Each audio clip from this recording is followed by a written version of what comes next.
cuándo decidir una aplicación en función de la plaga en sí mismo, el estado de desarrollo del cultivo, el grupo de madurez, y ahí, en función de todo eso, se toma lo que se llama el umbral de control.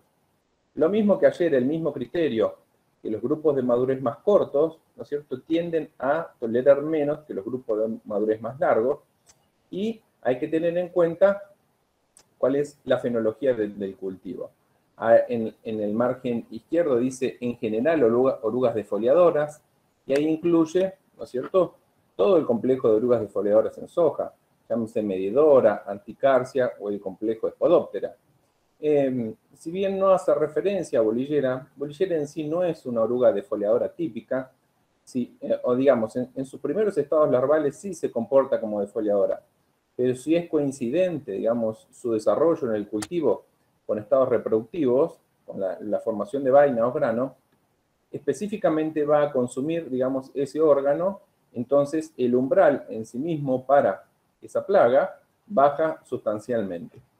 Por eso mismo, cuando dice anticarcia y consumidores de vaina, ahí en consumidores de vaina entraría lo que es de bolillera, que es helicoverpa. Bueno, estos cuadros, algunos pueden modificarse, digamos, puede haber una modificación en función de los ambientes. Hay algunos cuadros que tienen en cuenta, por ejemplo, si el cultivo de soja está pasando por un estrés o no, y puede haber una modificación, pero lo importante es conocer a nivel de campo, y por eso quizás en esa recorrida que pueda llegar a estar organizando en el mes de febrero, podamos ver, ¿no es cierto?, cuál es el criterio o cómo se determina a campo un porcentaje de defoliación, más allá de las orugas o la identificación de orugas que puede haber en un lote.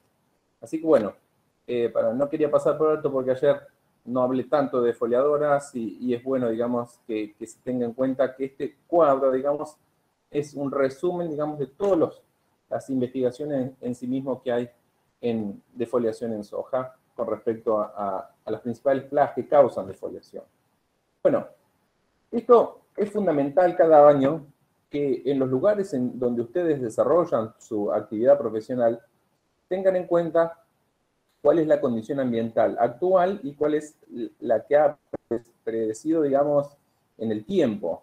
Esto fue el año pasado, y el año pasado se dio una sequía muy fuerte en el invierno, motivo por el cual se desarrollaron plagas típicas de sequía en el cultivo de trigo.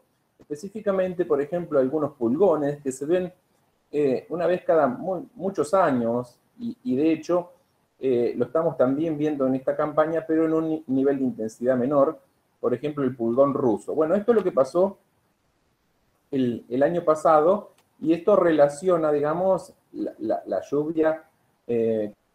Ustedes ven que en mayo, junio, julio, agosto, ¿no?, hubo precipitación cero en relación a los valores históricos que están en barras. Bueno, y esto es lo que ha ocurrido en esta campaña. En abril, mayo y en febrero también, digamos, pero principalmente en marzo, abril, digo, hubo una recarga del perfil muy importante, y eso motivó, digamos, que se sembrara una superficie bastante importante de cultivos de invierno, principalmente de cereales de invierno, en el cual se aseguraba por lo menos esos 300 milímetros que dice la bibliografía que tiene que haber acumulado en el suelo para tener un rendimiento aceptable en relación a esa cantidad de materia seca que se produce en función de milímetro de agua consumido en el cultivo. Bueno, de todas formas, el invierno posteriormente se presentó bastante seco, y eso fue una condición ambiental también favorable para plagas que se presentan en sequía. Algunas especies de pulgones, como les dije, pulgón ruso, pero bueno, eventualmente ahora se produjeron unas precipitaciones en esta zona que dieron origen, o digamos, o que motivaron que ya se produjera la mayoría de la superficie sembrada de maíz, y la condición ambiental cambió un poco. Aunque, como ustedes saben, o habrán leído, o habrán escuchado, digamos, este año se va a presentar como un año niña, y cuando es así, digamos, uno puede hacer un pronóstico de qué plagas pueden estar siendo favorecidas en un año que es ambientalmente seco. no solamente, digamos, desde el punto de vista que no hay precipitaciones abundantes durante todo el ciclo, sino que se dan situaciones de baja humedad relativa, porque eso es a veces lo fundamental para el desarrollo de una determinada plaga. Puede llegar a llover mucho, pero quizás lluvias muy intensas en muy poco tiempo, pero presentarse seco. Bueno, este año el pronóstico es que se dé condición seca, no solamente, digamos, que sean precipitaciones por debajo del histórico, sino que se den humedades relativamente bajas. Y en función de eso pueden aparecer plagas como esta, como la arañuela en soja.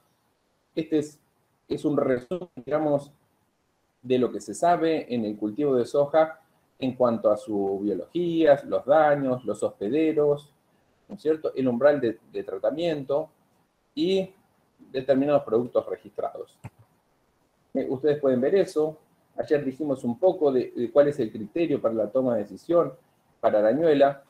Tengan en cuenta que cuando uno habla de arañuela y trips, si bien son dos plagas que producen prácticamente una sintomatología muy similar en cuanto al daño, es fácil diferenciarlas por más allá, digamos, de los colores típicos, pero la biología es distinta. Mientras que arañuela lo hace, todo su ciclo biológico lo hace sobre la planta, los trips no.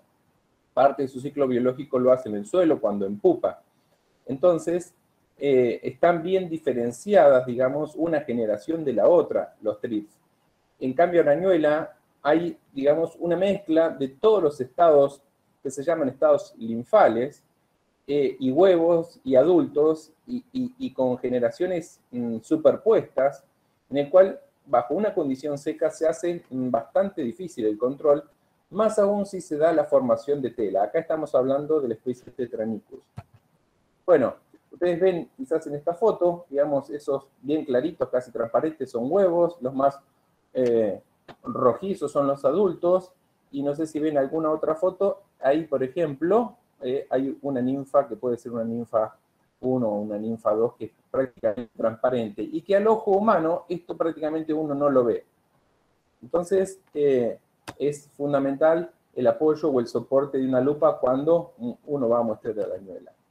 Bueno, un ensayo de control químico no es más que eso, y cómo se evalúa un control químico con respecto a distintos productos, y esta evaluación que se hizo en Manfredi contaba, ¿no es cierto?, cuántos adultos había por unidad muestral, que ahí se tomó como unidad muestral del foliolo. Bueno, esto también, a ver, esto era densidad de huevos, y esto densidad, digamos, del arañuela adulto por foliolo. Bueno, paso. Así se representan o se muestran los ensayos cuando los lean, y la eficacia. La eficacia puede ser representada con distintas fórmulas, ¿no? Seguramente esto puede ser la fórmula de Abbott. Hay distintas fórmulas en las cuales relacionan, algunas tienen en cuenta si el testigo se modifica a lo largo del ensayo o si no se modifica a lo largo del ensayo. Eso al que le interesa un poco más saberlo, digamos, seguramente se va a interiorizar o lo puede consultar. Bueno, y otra plaga, como les mencioné anteriormente, que se da o se expresa de manera importante bajo condiciones de sequía son los trips, que, como les dije, tiene una biología distinta a arañuela, aunque sus daños son muy parecidos. Bueno, al igual que lo anterior, toda su biología, digamos, dónde se desarrolla, las dos se desarrollan de abajo del canopeo hacia arriba, cuáles son los hospederos, digamos, principales. Esto es lo que pueden ustedes observar a nivel, digamos, del foliolo, ese plateado característico en el cual, principalmente cuando las infestaciones son iniciales, la mayor densidad de trips se alojan cerca de la inserción del pecíolo, con la nervadura principal, y a medida que la infestación va aumentando o con los niveles poblacionales van aumentando, esa población se va tornando uniforme, digamos, a lo largo de todo el foliolo. Bueno, esto lo conozco un poco más porque desarrollé mi tesis de maestría con los trips, así que bueno, podría ser prácticamente una clase hablando solo de trips. Bueno, y ayer les comenté para que lo tengan en cuenta, digamos, cómo es esto de los grupos de madurez, que si bien esto seguramente lo han visto o lo van a leer de lo que es la fisiología del cultivo de soja, yo cuando les hice referencia a la capacidad de soporte con respecto a una plaga, llámese trips, orugas defoliadoras o chinches, con respecto a un grupo de madurez de soja, tengan en cuenta esto siempre, digamos, que más allá de los cultivares, digamos, que están graficados acá, que no importa, acá tengan en cuenta que este es un grupo de madurez más largo y este es un grupo de madurez más corto. Todos los grupos de madurez, a medida que uno atrasa la fecha de siembra, nos vamos a cada vez fechas de siembra más tardías, todas acortan su ciclo, porque ahí dice días desde siembra R7. Todos acortan su ciclo. Los grupos de madurez más largo acortan sustancialmente más que los grupos de madurez más cortos, pero aún así su ciclo termina siendo más largo. Bueno, esto es fisiología pura de soja, pero ¿qué quiere decir? Que cada una de las etapas fenológicas en los grupos de madurez más largos duran más días. Y entonces los grupos de madurez más largos tienen mayor compensación al daño. Bueno, esta la voy a pasar porque es seguir hablando de trips, que podría hablar mucho. Y les presento, digamos, este último trabajo, que este trabajo, por ejemplo, resume cuál es la intensidad, digamos, que puede causar el daño de trips en función de el estado fenológico y en función de la densidad poblacional. Abajo dice la densidad poblacional en distintos momentos de un testigo, ¿no? Había en un R26, 57 en R3, después cae, o sea que esta generación, digamos, dio su pico alrededor de R3 y volvió a ver como una segunda generación alrededor de R5.5. ¿Qué quiere decir? Después mírenlo en detalle porque es importante el análisis de este cuadro. ¿En qué momento, digamos, los trips han hecho mayor daño? O sea, mayor ha sido el potencial de pérdida de daño en función de los momentos que se realizó un control químico. Y el que lo quiera lo puede buscar, este trabajo, pero ¿qué hicieron nuestros investigadores? Controlaron, por ejemplo, durante todo el ciclo, donde se dio el rendimiento máximo, con control hasta R5, o sea, aplicaron hasta R5, aplicaron hasta R3, controlaron a partir de R5 o a partir de R5.5, y entonces, en función de estas combinaciones, ustedes pueden saber, digamos, cuál es el momento en el cual mayor incidencia de rendimiento hubo por no haber tenido, por no haber realizado una intervención. Por último, digamos, para hacer un cierre con el cultivo de soja, que si bien esta frase, digamos, es de manera general, ¿no? Pero bueno, esto lo tengo escrito en un artículo y que dice: la amplitud o tamaño de los lotes vistos como parche en relación a una estructura homogénea del paisaje, esto es lo que yo les decía ayer, si es un lote solo en un mar de soja o es un lote en una estructura homogénea o heterogénea donde haya otros cultivos. Dice, la amplitud o tamaño de los lotes vistos como parche en relación a una estructura homogénea del paisaje donde se desarrollan los cultivos, la fase del ciclo biológico que puede verse favorecido, la capacidad reproductiva de las plagas agrícolas y su capacidad de dispersión. Ahora vamos a hablar un poco de la capacidad de dispersión cuando hablemos de maíz. La diversidad del ambiente que se genere y que favorezcan los factores de mortalidad natural.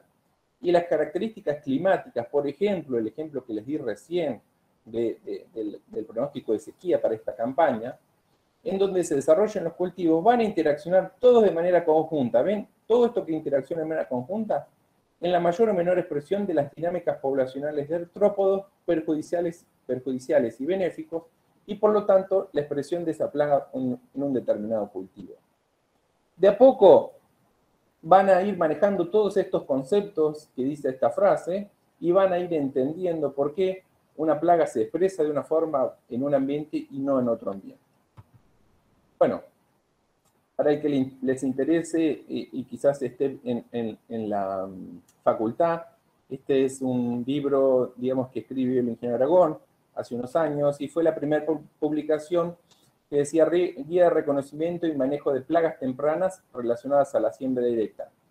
Él fue un visionario en este aspecto de que, como les había dicho ayer, que determinadas plagas que realizan parte de su ciclo en el suelo pudieran verse favorecidas por la no remoción de suelo y por lo tanto ser, digamos, un problema en ese sentido, aunque, digamos, los beneficios de la siembra directa fueran mucho mayor que el favorecer ciertas dinámicas de ciertas plagas. Así que, bueno, a que les interese, es interesante leer esta bibliografía.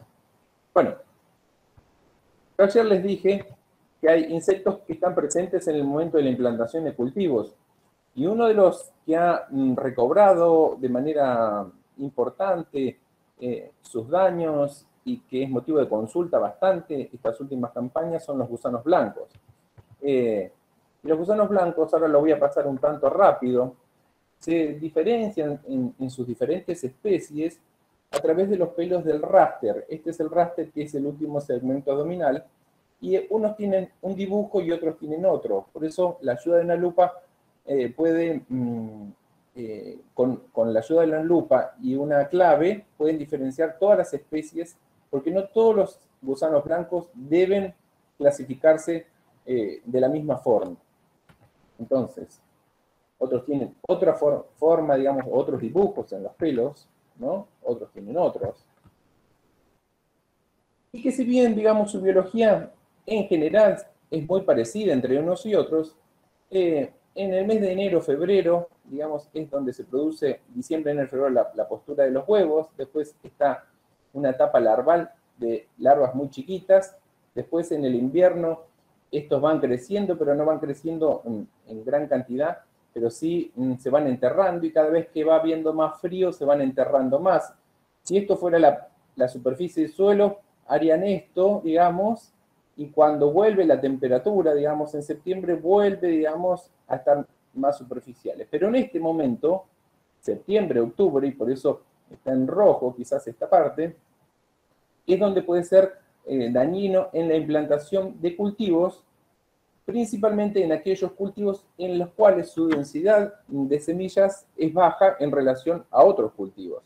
Por eso es tan problemático que haya, digamos, o que tengamos una población importante de gusano blanco en el cultivo de maíz o en el cultivo de girasol, con fechas de siembra de septiembre o octubre para esta zona, o girasol en mediados de octubre o fin de octubre, por ejemplo, para las zonas girasoleras típicas del sur de Córdoba, norte de La Pampa, oeste de la provincia de Buenos Aires. Y ya acá termina su ciclo y prácticamente por una cuestión de la biología de la especie y además quizás por su mayor densidad de siembra en el cultivo de soja, no termine siendo un problema importante para fechas de mitad de noviembre en el cultivo de soja. Entonces, el hecho de que uno conozca bien la biología de una plaga, ¿no es cierto?, puede dejarnos o darnos cierta tranquilidad, que puede ser problemático para algún cultivo, pero para otro no.